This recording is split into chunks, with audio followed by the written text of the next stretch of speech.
The Moonbase, the sixth serial of Doctor Who's fourth season, first broadcast in four parts from the 11th of February to the 4th of March in 1967. Man may have made it to the moon in 1969, Doctor Who got there first, in 1967. The Doctor, played at this point by actor Patrick Troughton, is attempting to pilot the TARDIS to Mars, along with his companions Polly Wright, played by Annika Wills, Ben Jackson, played by Michael Craze, and Jamie McCrimmon, played by Fraser Hines. Unfortunately, he gets, well, a few million miles off course, and they end up instead on the moon. And I mean the moon of Earth. So they just figure, we'll stick around for a while, have an explore, half an hour, then we'll go. So they go out in spacesuits and have a jump around, but Jamie ends up getting injured. And they discover that on the moon is a moon base. Yeah. To which the year is apparently 2070, and mankind now has a base on the moon. Yeah, we're still 50 years out from that, and we still have yet to create so much of settlement on the moon, so we might not be getting there. Certainly it takes place in an alternate timeline where we don't. But here on the moon, they have a piece of equipment known as a gravitron. Now, the gravitron is used to control Earth's weather, and it's more used not to really control the weather, but to kind of create weather, but more just to kind of control the weather that's already on Earth and stop it from causing problems, such as redirecting storms, tornadoes, hurricanes. You get the idea. Mainly to either dissipate them completely or kind of redirect them to areas so they won't cause that much damage. Now, there's a whole load of crew on board, but the main ones that I'm going to focus on for this review are Hobson, the kind of man in charge, played by Patrick Barr, his second in command, a guy named Benoit, played by Andre Moran, and a guy named Nils, played by Michael Wolff. Now, they're having problems with sudden small power drops aboard the moon base, and it's soon discovered that the Cybermen are coming back.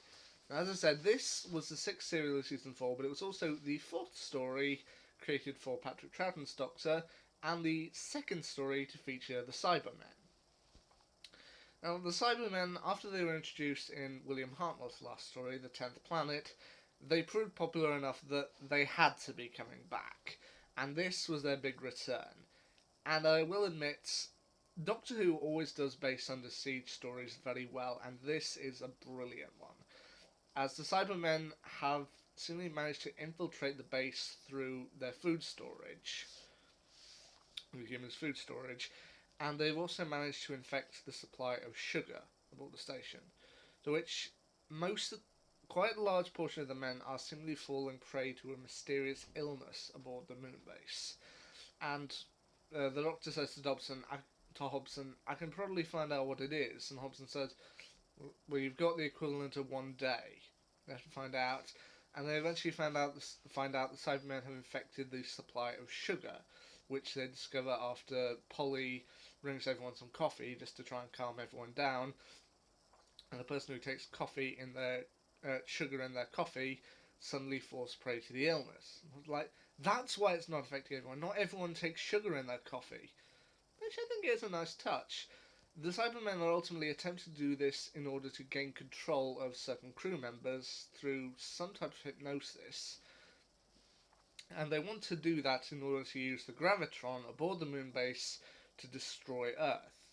They don't have a gravitron of their own, so yeah. So they're trying to gain control of a human one.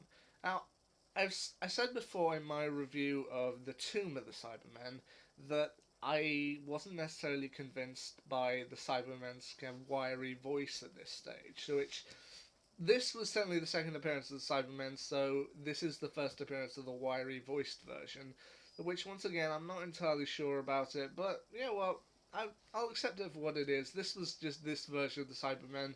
Wanted them to make them look more electronic, so yeah.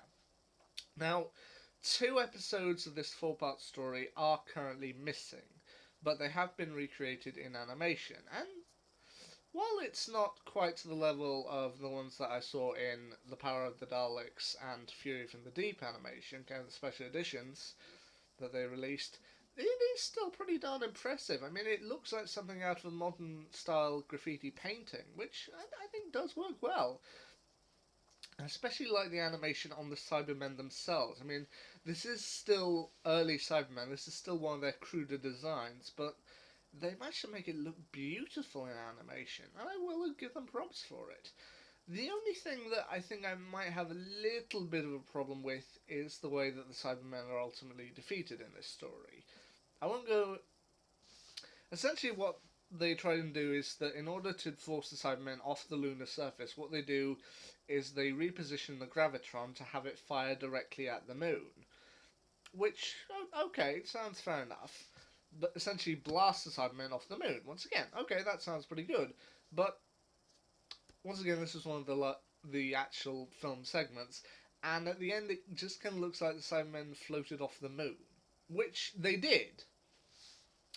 But it looks kind of like, uh, well, the wire work is a little shoddy. But then again, it's the 1960s. This was still fairly early on, and it looks just kind of like they turned down the gravity on the moon. It didn't actually look like they fired anything at it. I mean, as I said, it's a nitpick, but that's the only thing I feel really bugged me. I mean, I feel they probably had the effects by now to shoot a lighting effect. I mean, they did show it when they showed the Cybermen blasting a laser at the base and the laser being deflected. I feel if they had done something like that at the time, then I might actually believe, okay, yeah, the Cybermen have been blasted off the moon, but it's just like they're setting up the machine and then the Cybermen just fly off.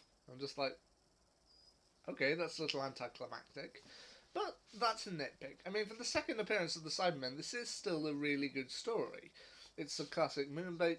It's a classic Cybermen story. It's a classic Base Under Siege story. The Doctor Who does really well, and I think they did a really good job with what they were given at the time, given the small budget of what they had. So I'd say the Moonbase, pretty good. I'd say you should check it out. This is also the final story, actually, that final Cyberman story that I had to collect.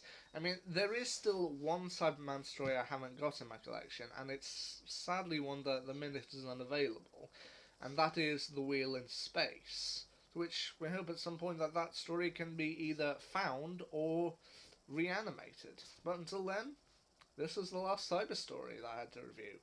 I mean, there's the 10th Planet, the Moonbase, the Tomb of the Cybermen, the Invasion, Revenge of the Cybermen, on and on and on.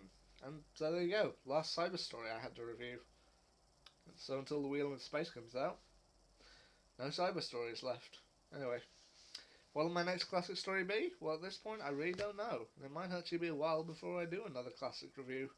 Anyway, until then, see ya.